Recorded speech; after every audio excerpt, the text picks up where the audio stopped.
ജംഗിൾവുഡ് സ്കൂളിന് മുകളിൽ സൂര്യൻ ഉദിച്ചു. എല്ലാവരും പുല്ലിൽ ഒത്തുകൂടി, പക്ഷികൾ ചിലച്ചു, കുരങ്ങുകൾ സംസാരിച്ചു. കിക്കി എന്ന തത്ത മൈക്കിലേക്ക് കയറി. പക്ഷേ അവൾ കൊക്ക് തുറന്നു, ശബ്ദമൊന്നും പുറത്തുവന്നില്ല. ജനക്കൂട്ടം ശ്വാസം മുട്ടി. എനിക്ക് ശബ്ദം നഷ്ടപ്പെട്ടു, അവൾ ആക്രോശിച്ചു.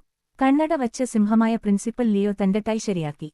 കിക്കി ഒരിക്കലും ദേശീയഗാനം നഷ്ടപ്പെടുത്തുന്നില്ല. ഇത് ഗൗരവമുള്ളതാണ്. ജൂനിയർ ഡിറ്റക്ടീവ് സ്ക്വാഡിന്റെ തലവനായ സാറ എന്ന കുറുക്കൻ കണ്ണുകൾ ചുരുക്കി.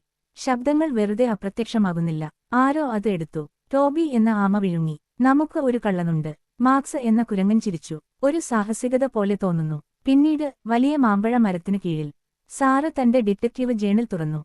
കിക്കിയുടെ ശബ്ദം ആരാണ് മോഷ്ടിക്കുക? ഒരുപക്ഷേ കോഴി റിയയായിരിക്കാം, മാക്സ് മന്ത്രിച്ചു. അവൾക്ക് കഴിഞ്ഞ ആഴ്ച സോളോ വേണമായിരുന്നു.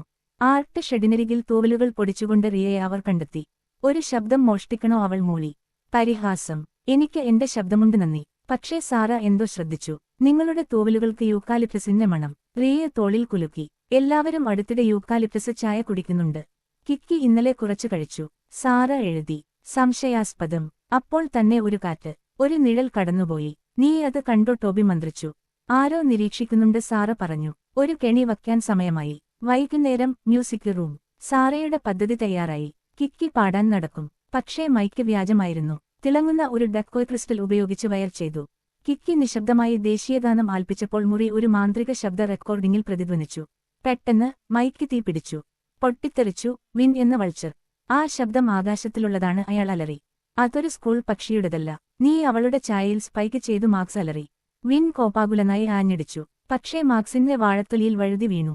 സാറ മുന്നോട്ടു ചാടി. തന്റെ ഡിറ്റക്ടീവ് ബാഡ്ജ് റിബൺ ഉപയോഗിച്ച് അവന്റെ ചിറകുകൾ കെട്ടി. കേസ് അവസാനിച്ചു, അവൾ പുഞ്ചിരിച്ചു. അടുത്ത രാവിലെ അസംബ്ലി ഗ്രൗണ്ട്. വിന്റെ മന്ത്രവാദം അവസാനിച്ചപ്പോൾ കിക്കിയുടെ ശബ്ദം തിരിച്ചുവന്നു. മുമ്പത്തേക്കാൾ ശക്തമായി. അവൾ ഉച്ചത്തിലും അഭിമാനത്തോടെയും സ്കൂൾ ഗാനം ആലപിച്ചു. കാർഡ് ആർപ്പു വിളിച്ചു. പ്രിൻസിപ്പൽ ലിയോ പുഞ്ചിരിച്ചു. ഈ കേസ് പരിഹരിക്കുന്നതിന് സാറയെയും മാക്സിനെയും ഞങ്ങളുടെ ഉദ്യോഗസ്ഥനായ ജംഗിള ഡിറ്റക്ടീവുകൾ എന്ന് വിളിക്കുന്നു. മാക്സ് കുലുങ്ങി. Detective Max. അതിന്റെ ശബ്ദം എനിക്ക് ഇഷ്ടപ്പെട്ടു. ടോബി പതുക്കെ ഒരു ഫ്ലിപ്പർ ഉയർത്തി.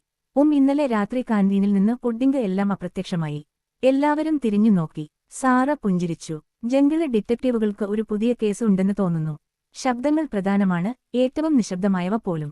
ശ്രദ്ധയോടെ കേൾക്കുക, നിങ്ങളുടെ ടീമിനെ വിശ്വസിക്കുക. വാഴപ്പഴത്തൊലികളെയോ പുഡിംഗ് കുറ്റകൃത്യങ്ങളെയോ